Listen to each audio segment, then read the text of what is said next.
நான் சுயன்சன் துணுக்காய் பிரதேச சபையின் முன்னாள் உறுப்பினர்.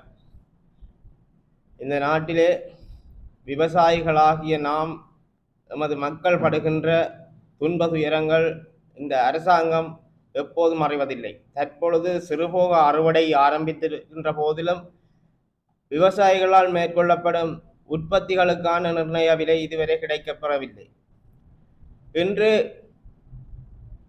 தென்பகுதியிலே இருந்து வருகின்ற தனியார் வியாபாரிகள் எமது உழைப்பினை சுரண்டி அவர்கள் பாரிய லாபத்தை எதிர்பார்க்கின்றார்கள்.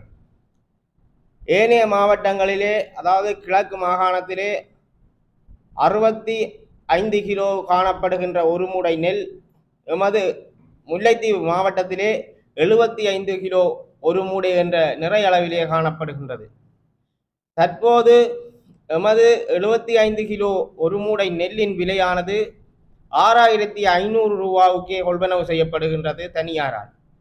இது தொடர்பாக இந்த அரசாங்கமோ அரச அதிகாரிகளோ எவ்வித கரிசனையும் காட்டுவதில்லை. இன்று விவசாயிகள் தமது உற்பத்தி செய்து சந்தைப்படுத்துவதற்கு கொண்டு வருவதற்கு அவர்கள் பாரிய கடன் தொல்லையிலும் அவர்களுடைய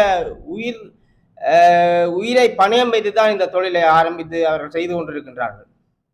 இன்று நெல் சந்தைப்படுத்தல் சபை இதுவரை சிறுபோக நெல்லை கொள்வனவு செய்வதற்கான எந்த நடவடிக்கையும் எடுக்கவில்லை. இந்த அரசாங்கமானது நெல், அதாவது மாபியாக்கள், அந்த அரிசி ஆலை முதலாளிகளுக்கு தாம் கொடுக்கின்ற இந்த தேர்தல் பரிசாகவே நாம் கருதுகின்றோம். அவர்களுடைய தேர்தலின் பரப்புரை செலவுகளுக்காக பாரிய நெல் ஆலை உரிமையாளர்கள் தமது ஆதரவினை எமது விவசாயிகளிடமிருந்து சுரண்டி அதன் மூலம் கிடைக்கின்ற லாபத்தில் அவர்கள் இந்த தேர்தலில் போட்டியிடுகின்ற வேட்பாளர்களுக்கு தமது பரிசாக எமது வளங்களை பெற்றுக் கொடுக்கிறார்கள். இதற்காக இந்த அரசாங்கம் துணை போகின்றது. இதுவரை இன்று 1.5 மாதங்களாகிய சிறுபோக அறுவடை தொடங்கி இதுவரை எமது நெல்லுக்கான உரிய நிர்ணய விலை இதுவரை தீர்மானிக்கப்படவில்லை. இவ்வாறான இந்த அரசாங்கம் நாட்டை கட்டியெழுப்புகின்றோம், மக்களுக்கான உரிய தீர்வினை பெற்றுக் கொடுக்கின்றோம் என்று கூறுகின்றவர்கள் எமது விவசாயிகள், இந்த நாட்டிலே பெரும்பான்மையாக கடற்தொழிலாளர்களும் விவசாயிகளுமே அதிகமாக இருக்கின்றார்கள். இந்த தொழிலாளர்களுடைய வாழ்வை சிதைத்து அதனூடாக தமது இருப்பை தக்க வைக்க நினைக்கின்ற இந்த அரசியல் தலைமைகள் தற்போது ஜனாதிபதி தேர்தலுக்கு ஆரவாரப்படுத்திக் கொண்டிருக்கின்றார்கள். இந்த ஜனாதிபதி தேர்தலிலே நாங்கள் எமக்கான தீர்வினை பெற்றுக் கொடுப்பதற்காக எந்த ஒருவரும் முன்வருவதில்லை. எமது விவசாயிகள் படுகின்ற வேதனைகளோ அல்லது கடற்தொழிலாளர்கள் படுகின்ற வேதனைகளோ கால்நடை வளர்ப்பாளர்கள் படுகின்ற வேதனைகளையோ இந்த அரசாங்கத்தின் மேல்மட்டத்தில் இருக்கும் எவரும் கண்டுகொள்வதில்லை. அதற்காகத்தான் நாம் இம்முறை இந்த தேர்தலிலே இவர்கள் எங்களுக்கான உரிய தீர்வினை பெற்றுத்தரப் போவதில்லை. இவர்கள் தமது சுயலாபத்துக்காகவே பல எம்மை மகிழ்ச்சிப்படுத்தக்கூடிய பல பொதிகளுடன் வருவார்கள். இருந்தும் நாங்கள் தமிழர்களாக ஒன்றுபட்டு எமது இந்த ஜனாதிபதி தேர்தலிலே இவர்களுக்கு தக்க பாடம் புகட்ட வேண்டிய தேவை இருக்கின்றது.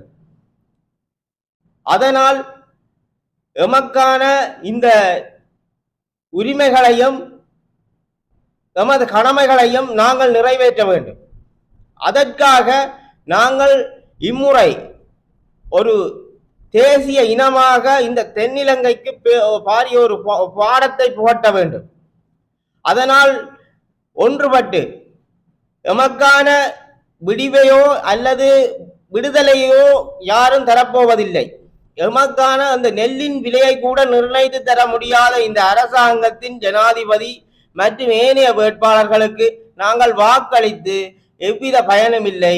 எனவே ஒட்டுமொத்தமாக நாம் தமிழ் மக்களாக ஒன்றிணைந்து தமிழ் பொது வேட்பாளராக தற்பொழுது தமிழ் தேசிய கட்டமைப்பு மற்றும் புத்திஜீவிகளால் உருவாக்கப்பட்டு தற்போது அறிவிக்கப்பட்டிருக்கின்ற அரியநேந்திரன் ஜனாதிபதி வேட்பாளர் பொது வேட்பாளர் அரியநேந்திரன் அவர்களுக்கு நாங்கள் ஒட்டுமொத்தமாக தமிழினமாக ஒன்றுபட்டு வாக்கை செலுத்த வேண்டும். தமிழினத்தை பல தடவைகளும் கூறு போட்டு சின்னாபின்னமாகி இன்று தமிழ் தேசிய இனமாக இருந்த நாம் தமிழ் அரசியல் குழுக்களாக பிரிந்திருக்கின்றோம். இதனை எமது தலைமைகளும் நன்றாக உணர்ந்து இதற்கும் உரிய தீர்வினை காணாதவிடின் எதிர்காலத்தில் எமது தமிழ் தேசியம் என்று கூறுகின்ற அரசியல் தரப்பினருக்கும் தமிழர்களாகிய நாங்கள் தக்க பாடம் புகட்ட வேண்டும். எனவே எமது அடிப்படை தேவைகள், எமது அன்றாட இயல்பு வாழ்க்கைகள் மற்றும் இனப்பிரச்சனை போன்ற விடயங்களில் அக்கறை செலுத்தி செயற்படக்கூடிய ஜனாதிபதி வேட்பாளர் யாராக இருந்தாலும் அவர் தீர்க்கமான முடிவை எடுத்து எமது விவசாயிகள் மற்றும் கடற்தொழிலாளர், கால்நடை வளர்ப்போர், ஏனைய தொழில்துறைகளில் இருப்போருக்கான உரிய தீர்வு திட்டங்களோடு வர வேண்டும். எவ்வாறு இருந்தாலும் நாங்கள் ஒன்றுபட்டு தமிழினமாக தமிழ் தேசிய கட்டமைப்பால் உருவாக்கப்பட்ட பொது வேட்பாளர் அரியநேந்திரனுக்கு எனது பூரண ஆதரவையும் எனது மக்களுடைய ஆதரவினையும் பெற்றுக் கொடுக்க வேண்டும் என்பதோடு எதிர்காலத்தில் எந்த ஒரு தீர்வும் நமக்கு கிடைக்கப் போவதில்லை. ஒரு சிங்கள நண்பர் சொன்னார், ஆயுதம் எடுத்து பெற்றுக்கொள்ள முடியாத தீர்வையும் நாட்டையும் பேனையும் பேப்பரும் கொண்டா வாங்க போகிறீர்கள் என்று. அவ்வாறுதான் இருக்கின்றது தென்னிலங்கை நிலவரம்.